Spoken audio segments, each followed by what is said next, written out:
Hai, Assalamualaikum dan selamat sejahtera semua. Hari ini Cikgu Zul akan menerangkan untuk fizik tingkatan 4 bab 3 kegravitian dan subtopik kita ialah 3.3 satelit buatan manusia. Okey, sebelum itu kita pernah juga belajar tentang satelit ini ketika subjek sains tingkatan 3. Okey, dan hari ini dalam subtopik ini kita akan belajar lebih details tentang satelit. Okey, sebelum itu kita lihat dahulu apakah yang ada di sini. Okey, ini adalah ISS iaitu International Space Station, yang mana angkasawan pertama kita iaitu Dr. Syed Muzaffar pernah dihantar ke sana beberapa hari untuk menjalankan beberapa eksperimen. Dan yang kedua adalah satelit MESAT, iaitu Malaysia East Asia Satellite, yang mana merupakan satelit pertama Malaysia yang telah pun dihantar di orbit pada tahun 93. Okey, kita tengok satu persatu. Bagi ISS, ianya bersaiz besar dan orbit pada ketinggian lebih kurang 408 km di atas bumi, daripada permukaan bumi. Okey, dan ISS ini bergerak dengan agak laju dan boleh mengorbit mengelilingi satu orbit yang lengkap hanya dalam masa 90 minit. Okey, so dapat mengorbit lengkap. Jadi dalam masa satu hari 24 jam ISS akan mengelilingi bumi sebanyak lebih kurang 15.5 ataupun 16 pusingan dalam masa satu hari per day. Okey? Dan ISS ini adalah tempat di mana saintis-saintis daripada pelbagai negara menjalankan eksperimen yang melibatkan angkasa lepas. Okey, yang seterusnya adalah satelit MESAT. Okey, dia bersaiz lebih kecil berbanding dengan ISS jika kita comparekan dengan ISS dan mengorbit pada ketinggian dan MESAT ini mengorbit pada ketinggian 35,786 km. Wow, jauh berbeza dengan ISS. Okey, dan satelit MESAT ini mengorbit bumi kita tapi pada kedudukan yang tetap, iaitu kita sebut sebagai satelit geopegun. Nanti kita akan belajar lebih details apakah maksudnya geopegun itu. Okey, daripada ketinggian yang kita dapat lihat di sini 408 km dan 35,786 km. Jadi kita boleh dapat lihat di sini ini adalah bumi yang Cikgu lorikkan ini. Jadi ISS akan mengelilingi bumi ini di sini. Okey, dan seterusnya. Ini ialah satelit kita. Okey, jadi inilah perbezaannya. Ini adalah ISS. Okey. Dan ini ialah satelit. Jadi kita dapat lihat sebenarnya ISS berada jauh lebih rendah berbanding dengan satelit. Okey, di sini cikgu ingin tunjukkan gambar bagi ISS dan juga gambar bagi satelit MESAT, Tiongsat dan Kazakhsat. Seterusnya kita akan belajar bagaimanakah untuk mendapatkan formula bagi halaju satelit tersebut. Okey, anda dapat lihat di sini gambar bumi, satelit.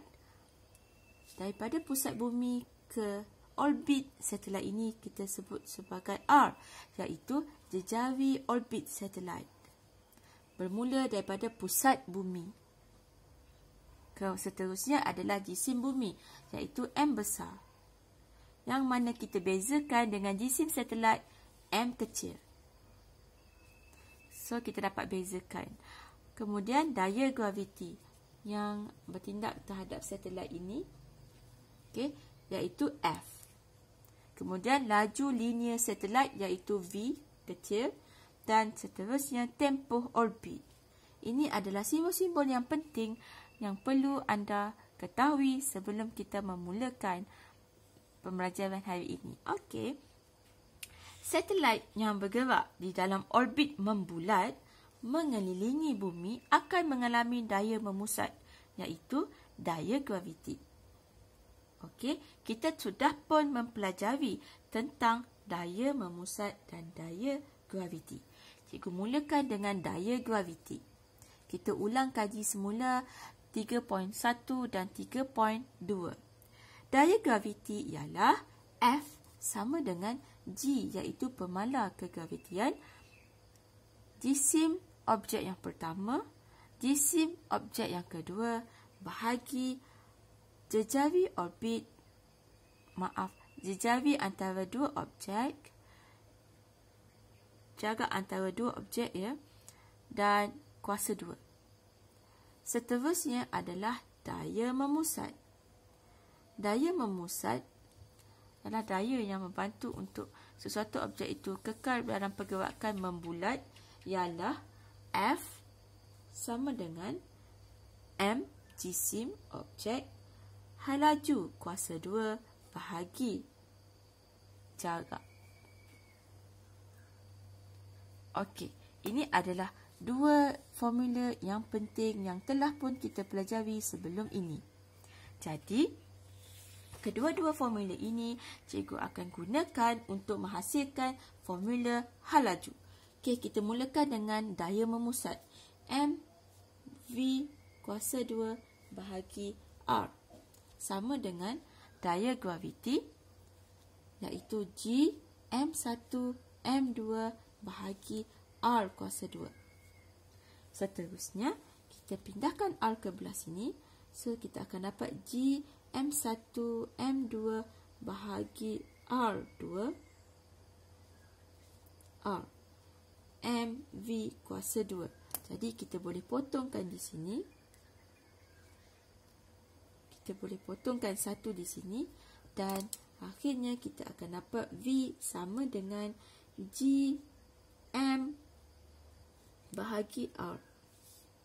Dan disebabkan di sini ada kuasa 2, jadi kita tambahkan punca kuasa 2. Dan inilah formula hal laju. Mudah kan? Mudah saja. Okey, cikgu akan teruskan hari ini dengan yang seterusnya. Satelit sistem kedudukan sejagat kita berada di sini. Okey, kita sebut sistem kedudukan sejagat. Ejaan salah. Sejagat. Okey, J dulu baru G ya. Okey, iaitu GPS. Kita selalu sebut GPS ya. Global Positioning System. Okey, jadi dekat sini dia akan terus mengorbit bumi secara membulat. Okey, dan kita dapat lihat di sini ya. Ini daripada pusat bumi ke orbit satelit, ini kita sebut sebagai R kecil. Daripada pusat bumi ke permukaan bumi, R besar. Dan daripada permukaan bumi ke satelit, ini adalah H. Jadi kita dapat lihat di sini ya, R kecil ini iaitu jarak orbit sebenarnya adalah hasil tambah R dan H. R besar iaitu jejari bumi dan H iaitu ketinggian satelit tersebut daripada permukaan bumi. Jadi ini yang kita dapat lihat. Okey. Dan untuk itu, cikgu masukkan tadi dengan formula yang kita sudah pun dapat iaitu V sama dengan punca kuasa G M bahagi dengan R. Okey. Dan R ini cikgu nak tukarkan kepada R besar jejari bumi tambah dengan ketinggian satelit. So, kita akan dapat V sama dengan G M bahagi dengan ni ya, R tambah H. Punca kuasa. Sama saja sebenarnya. Okey? Mudah kan? Okey. Seterusnya kita nak lihat apa yang akan berlaku kalau hal laju ini this is halaju halaju satelit ya. Halaju ini berkurang daripada yang sepatutnya. Sepatutnya satelit ini akan kekal mengorbit bumi pada laju linear yang patut diberikan pada satelit ini berdasarkan kepada formula yang telah kita hitung. Setelah pun hasilkan, iaitu V laju linear sama dengan G iaitu pemana graviti, M iaitu jisim bumi bahagi dengan R iaitu jejawi bumi dan H adalah ketinggian satelit itu daripada permukaan bumi. Mudah je kan? Okey. So, ini adalah jisim bumi ya. Jadi, kita nak lihat apakah yang akan berlaku jika laju linear ini yang sepatutnya kita boleh dapat daripada hasil pengimbaan ini. Okey, kita masukkan pemana kegravitian, jisim bumi, jejawi bumi dan juga ketinggian satelit daripada permukaan bumi. Ini adalah laju linear yang sepatutnya bagi satelit itu kekal mengorbit bumi. Tetapi apakah yang akan berlaku jika laju linear ini kurang daripada hasil yang kita kira? Ini yang akan berlaku. Jika laju linear berkurang dari sepatutnya, jadi satelit akan jatuh ke orbit yang lebih rendah dan terus memusar dan mendekati bumi sehingga memasuki atmosfera bumi. Walaupun pada ketinggian 35,000 kilometer, okey, tapi dia boleh menghampiri atmosfera dan memasuki atmosfera, okey. Okey, jadi laju linear satelit itu yang bertambah akan mempunyai rintangan udara yang bertentangan dengan rintangan udara, yang mana akan menghasilkan haba dan seterusnya satelit tersebut akan terbakar. Okey, bagaimana pula jika laju linear adalah sama dengan hasil pengiraan kita? Jadi, jika laju linear sama, satelit yang akan bergerak dalam orbit membulat mengelilingi bumi pada laju linear yang sama. Okey, so dia akan kekal bergerak. Dan pada waktu ini pecutan memusat satelit adalah sama dengan pecutan graviti, iaitu G kecil. Okey, kita dah belajar sebelum ini. Dan bagaimana pula jika laju linear yang didapati bagi satelit itu adalah lebih besar daripada hasil pengiraan kita? Jadi, jika laju linear lebih besar dari sepatutnya, satelit akan bergerak ke orbit yang lebih tinggi daripada orbit yang sedia ada. Okey? Okey, jadi hari ini cikgu nak terus sambung untuk jenis satelit. Okey, kita akan pelajari dua jenis satelit. Iaitu yang pertama ialah satelit geopegun. Dan satu lagi adalah satelit bukan geopegun. Okey, kita lihat satelit geopegun dahulu. Geopegun bermaksud satelit itu kekal pada satu tempat sahaja, ya. Okey, dia berada dalam orbit khas iaitu orbit bumi geopegun. Arah pergerakan mengelilingi buminya adalah sama dengan arah putaran bumi pada paksinya. Maksudnya dia bergerak bersama-sama dengan putaran bumi. Tempoh orbit, oleh itu, tempoh bagi satelit tersebut mengorbit bumi adalah sama dengan tempoh putaran bumi, iaitu 24 jam. Dan satelit geopegun ini sentiasa berada di atas kedudukan geografi yang sama pada permukaan bumi. Okey, sebagai contoh, ini adalah bumi. Dan ini yang hijau ini adalah satelit. Geopegun bermaksud satelit ini berada pada satu kedudukan. Jika yang pensel ini, okey, cikgu letakkan betul-betul pada kedudukan Malaysia. Jadi satelit ini akan sentiasa berada di atas kedudukan Malaysia. Jika bumi ini berputar, maka satelit ini juga akan berputar pada tempat kedudukan yang sama, iaitu dia masih lagi berada di atas Malaysia. Bila bumi masih berputar, dia masih lagi berada di atas Malaysia. Sehinggalah lengkap satu putaran orbit. Okey.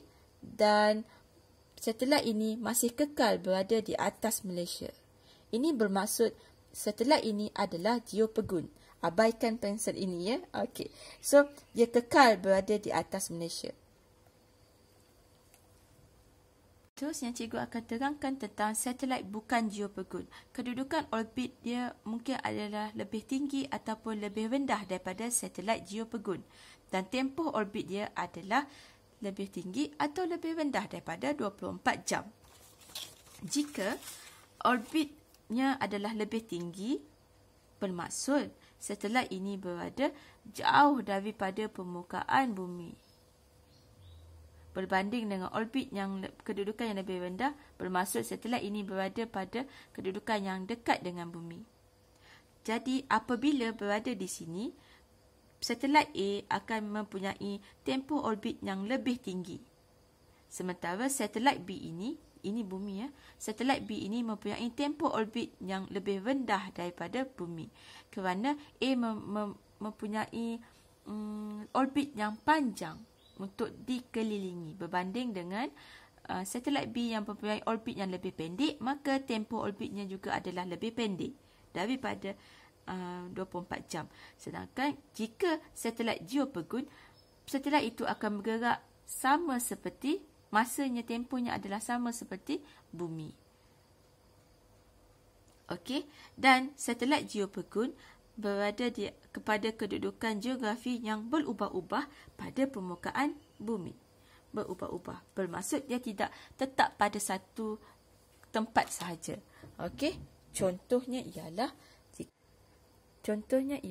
ini adalah bumi dan ini adalah satelit bukan geopegun. Maka apabila bumi berputar, satelit ini juga akan berputar tetapi tidak tetap. Jika katakanlah ini adalah Malaysia berada di sini. Okey, sekejap ya. Okey. Jika ini adalah kedudukan Malaysia yang cikgu tandakan ni, tapi satelit ini akan berputar mengelilingi bumi tidak tanpa mengikut kedudukan Malaysia. Okey.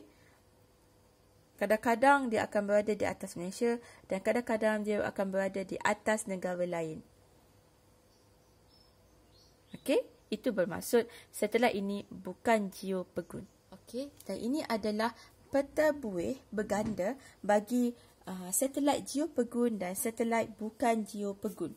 Okey, dan seperti mana cikgu dah cakap sebentar tadi, satelit geopegun bermaksud satelit itu kekal pada kedudukan geografi yang sama ataupun pada kedudukan negara yang sama.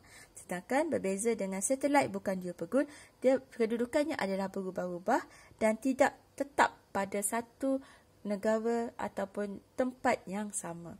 Okey, jadi kita lihat dahulu apakah 3 persamaan bagi kedua-dua jenis satelit ini. Okey, persamaannya adalah bulatan yang berwarna merah. Yang pertama, kedua-dua ini mempunyai orbit yang mengelilingi bumi dengan lengkap.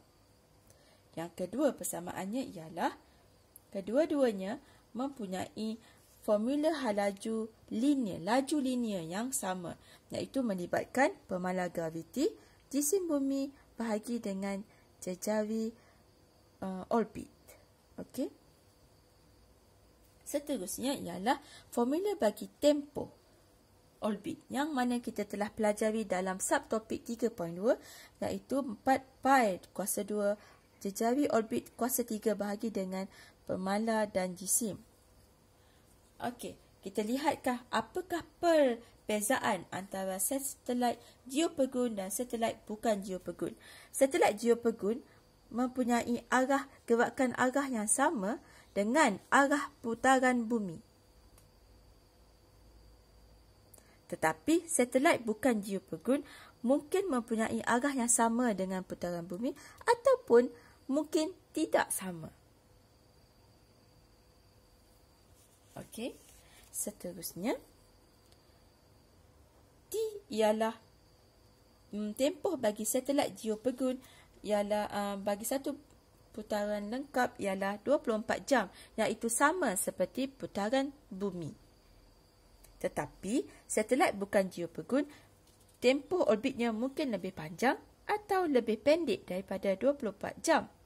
Ini bergantung kepada laju linear satelit tersebut dan juga seperti mana cikgu cerita tadi, bergantung juga kepada kedudukan atau ketinggian orbit satelit tersebut. Biasanya jika R jejari orbitnya lebih besar, biasanya tempoh orbit adalah lebih panjang dan sebaliknya. Okey, satelit geopegun juga berada di atas tempat yang sama di muka bumi. Tetapi satelit bukan geopegun berada di atas tempat yang berubah-ubah di muka bumi. Satelit geopegun pula ialah satelit untuk komunikasi. Tetapi satelit bukan geopegun mempunyai pelbagai fungsi, iaitu pengimejan bumi, GPS dan juga untuk kaji cuaca. Contoh satelit geopegun, contoh satelitnya ialah satelit MESAT, iaitu satelit pertama Malaysia. Dan untuk satelit bukan geopegun, contohnya ialah Tiungsat, iaitu microsatelit yang pertama Malaysia, iaitu satelit yang berbentuk lebih kecil, besar lebih kecil, Razaksat, Pipit dan ISS.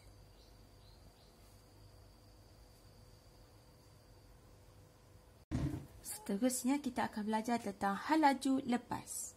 Halaju lepas simbolnya ialah V kecil. Okey, dan apakah dia sebenarnya halaju lepas ini?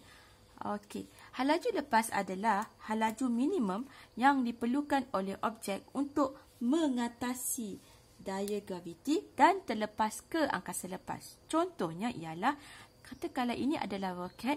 Jadi roket perlu momentum yang tinggi untuk melonjak, menghasilkan satu daya tujah ke atas untuk bergerak naik ke atas dan melawan tarikan graviti.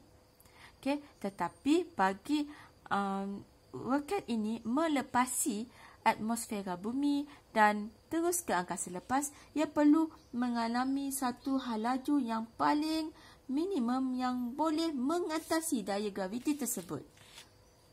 Dan itulah yang kita sebut sebagai halaju lepas. Bagi roket itu untuk melepaskan diri daripada tarikan graviti bumi untuk ke angkasa lepas.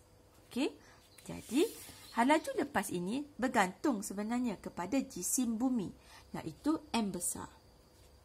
Dan juga ia bergantung kepada jarak objek daripada bumi, pusat bumi, iaitu R kecil. Objek ini termasuklah roket ataupun satelit ataupun ISS dan sebagainya. Tetapi halaju lepas ini tidak bergantung kepada jisim objek tersebut. Hanya jisim bumi sahaja yang terlibat atau mempengaruhi. Okey, seterusnya kita boleh lihat di sini bumi mempunyai jisim yang besar. Halaju lepas bumi juga adalah besar. Ini bermaksud semakin bertambah jisim sesuatu planet, maka halaju lepasnya juga akan makin bertambah. Kerana mempunyai jisim yang besar mempunyai daya graviti yang tinggi. Jadi, halaju lepas yang diperlukan untuk melepasi daya ini adalah juga lebih tinggi. So, halaju lepas dari bumi ialah 11,200 meter per saat. Jadi, roket perlu melepasi ataupun mempunyai halaju yang minimum sebanyak ini untuk melepaskan diri untuk ke angkasa lepas. Okey, jadi kita dapat tengok kesimpulannya. Semakin besar jisim planet, maka semakin besar halaju lepas dari planet tersebut. Jadi, halaju lepas bagi planet Jupiter adakah lebih kecil atau lebih besar? Ya, mestilah halaju lepas bagi planet Jupiter ataupun Mustari adalah lebih besar. Okey, kita teruskan dengan gambar wajah ini, iaitu gambar wajah yang mana objek ini dilancarkan daripada dengan menggunakan halaju lepas untuk bergerak sehingga boleh mencapai jarak infinity daripada bumi, ya.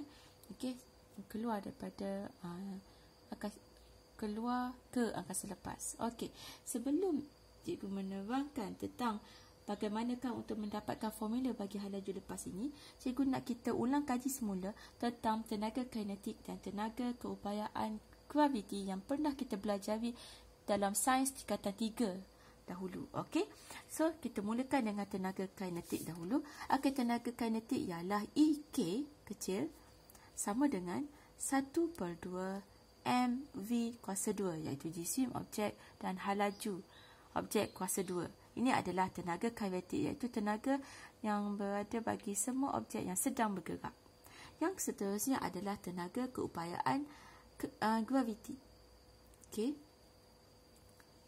iaitu mgh, iaitu jisim, objek, pecutan graviti, dan seterusnya adalah ketinggian. Okay, kita juga sudah pelajari dalam bab ini, iaitu pecutan graviti, yang mana G kecil ini adalah sama dengan G besar M bahagi dengan R kuasa 2. Ini adalah formula bagi pecutan graviti. Okey, jadi sekarang ini cikgu nak kita combinekan bagi tenaga keupayaan graviti. Apabila objek ini dilancarkan dan semakin naik ke atas daripada permukaan bumi, maka tenaga keupayaan gravitinya juga akan bertambah.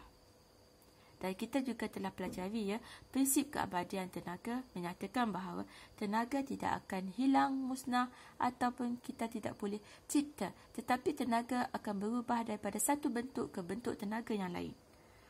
Okey, jadi tenaga kinetik yang tinggi bermula dengan tenaga kinetik yang tinggi, seterusnya menjadi tenaga keupayaan graviti yang tinggi. Okey, jadi cikgu nak masukkan tenaga keupayaan graviti ini dengan pecutan graviti supaya kita akan dapat tenaga keupayaan graviti bagi satelit ini, yang mana simbolnya ialah U besar. Okey, jadi kita tulis kat sini U besar, iaitu tenaga keupayaan graviti untuk satelit ataupun objek yang dilepaskan. Kemudian cikgu ambil mgh dan G ini cikgu gantikan dengan ini. Okey, jadi M G besar pemala kegravitian, M besar jisim bumi bagi dengan R jejari objek kuasa 2. Dan H adalah ketinggian objek itu. Jadi objek ini sekarang ini berada dalam, daripada pusat bumi ke objek ini ialah R. Jejari orbit ataupun objek, kan. Jadi kita tetapkan di sini ketinggiannya adalah R. Okey. Jadi kita boleh potong di sini, ya. Kita boleh potong di sini dan di sini. So hasil akhirnya kita akan dapat G M besar M kecil bahagi dengan R. Dan ini adalah tenaga keupayaan graviti. Dan untuk ini sentiasa ada nilai negatif, kerana pecutan graviti sentiasa bernilai negatif.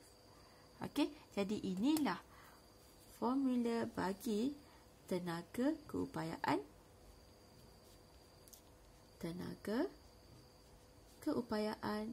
graviti.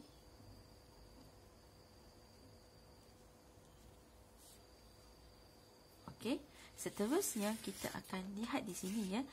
Bagi objek ini untuk lepas ke angkasa lepas, jadi halaju lepasnya perlu dicapai. Okey, dan dia akan dicapai apabila tenaga kinetik yang minimum dibekalkan pada objek yang mana akan mengatasi tenaga keupayaan graviti. Okey, graviti bumi.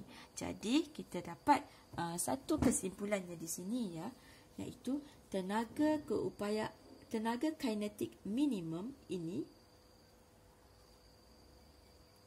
okey, kita tambahkan dengan tenaga keupayaan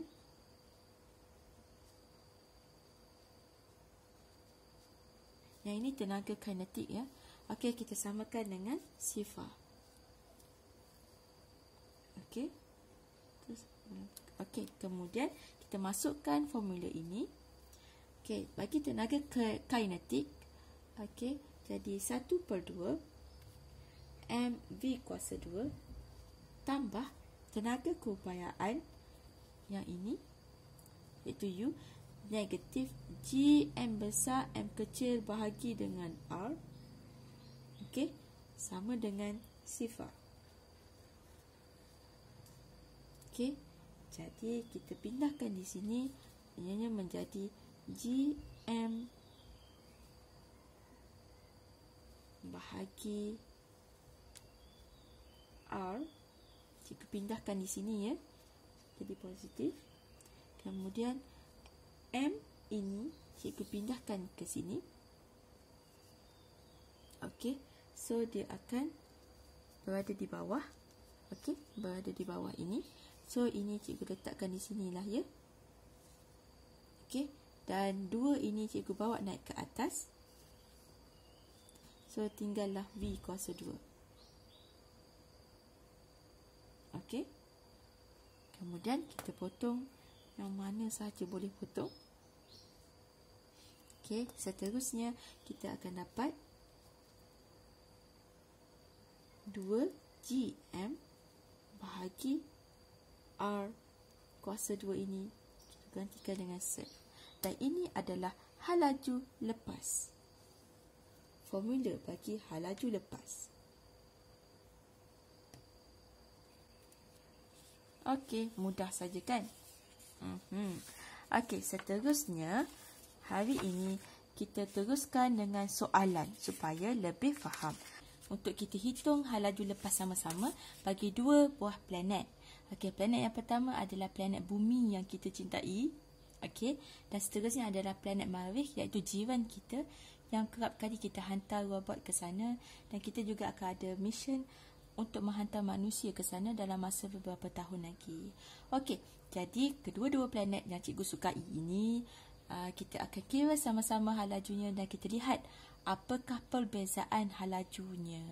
Kita pun tahu ya, bumi lebih besar daripada planet Marikh. Okey, jom kita tengok sama-sama.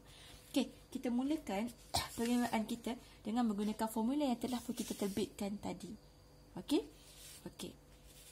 Jadi, untuk mula-mula mengira hal laju lepas bagi bumi, kita kena tulis dululah formula dia. Formula yang kita dah terbit tadi ialah V sama dengan hal laju lepas ialah punca kuasa 2, 2 pemalar kegravitian darab dengan jisim bagi planet tersebut iaitu bumi, dan bahagi dengan R iaitu jejari bagi objek planet tersebut iaitu bumi. Okey, so sekarang cikgu isikan dengan information yang kita dah dapat. Okey, ini adalah jisim bumi yang dalam kilogram dan jisim planet Marikh dalam kilogram, dan ini adalah jejari bumi dalam meter dan jejari Marikh dalam meter. Jadi kita masukkan sahaja. Jadi 2 darab dengan G untuk bumi untuk pemalar kegravitian. Okey, pemalar graviti jadi sama saja untuk semua planet. Jadi 6.67 darab dengan 10 kuasa negatif 11, dan unit dia cikgu tuliskan dalam menggunakan pen merah untuk mudah ya. So N M kuasa 2 kg negatif 2. Okey, dan kita masukkan M pula. M ialah 5.97 darab dengan 10 kuasa 24, dan unitnya dalam kilogram. Okey, so kita bahagi dengan jejari planet iaitu 6.37 darab dengan 10 kuasa 6, dan unit dalam meter, dan okey, kita kurungkan, dan ini kita letak punca kuasa. Okey, dan cikgu kira hasil pengiraan yang cikgu telah dapat ialah 11,181.37. Bagaimana pula dengan unit?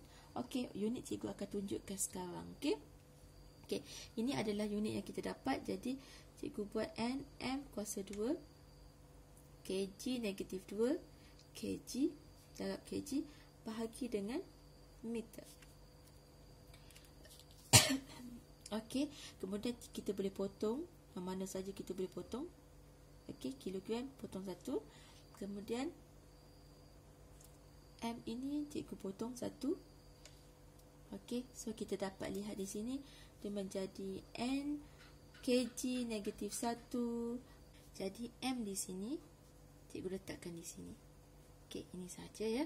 Okey, dan kita juga dah belajar sebelum ni A sama dengan G, yang mana G adalah N kg negatif 1 sama dengan A, iaitu MS negatif 2. Jadi sekarang ini cikgu nak tukarkan ini kepada MS negatif 2.